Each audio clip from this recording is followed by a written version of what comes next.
Dame Twiggy, lovely to speak with you tonight. First and foremost, what was it like seeing your story play out on screen? Very emotional. Why is that?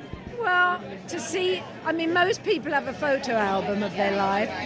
To see yourself, 8 foot, 10 foot high, see my mum and dad who aren't with us anymore, see myself that young. I can't believe I was that young. I was really young. But when it was happening to me, I felt very grown up. Because when you're 16, you think, oh, I'm so grown up.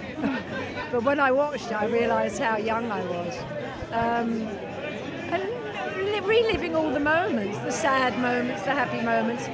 But I think Sadie's done an amazing job, because it's like doing a big jigsaw puzzle.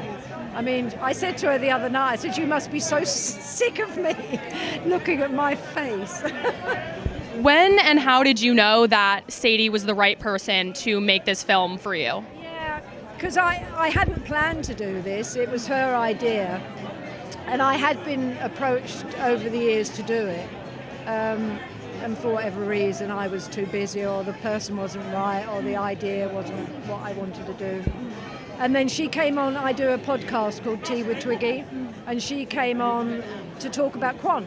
She did a documentary about Mary Quant about 3 years ago, and it was fabulous. And I said to her, are you going to do any more? Because this is so good, you know. And she said, well, I love doing Quant because a lot of it was set in the 60s, and I love the period, and I love doing all the research. She said, I'd like to find somebody that, you know, that's set in the 60s. And then she went, oh, I should do you. So that's how it started. And then we went to lunch. We got on really well. I loved the fact she was a woman.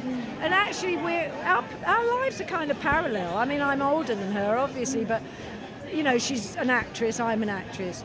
She's been a model. I had been a model. She's been a designer. I design. She's lived in the public eye. I've lived, you know, so I knew she'd understand me. I knew we'd be on the same kind of wavelength. And we get on great. She's become one of my best friends now. It's lovely. Yeah, that's an amazing kind of partnership to have. Yeah, so you said in an interview with Vogue about a year ago that you find that young people increasingly are the people who talk to you most about the 60s, that, you know, 16 to 24, they're obsessed with the 60s. And why do you think that is? You tell me. I don't know. I mean, I got a letter last week from an 18-year-old girl in China. I mean, it's amazing. And they often do me drawings and send me pictures of that period. They just love it. I don't know.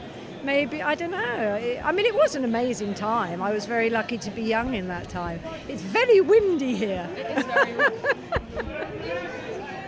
And finally, does seeing the 60s on screen make you nostalgic in any way? How does that make you feel? Not really, because I always think forward. I mean, I love this, that Sadie's brought it right up to date, you know, to my recording with Amy Wadge. And, you know, because I never felt, you know, I don't get up in the morning and think about the 60s.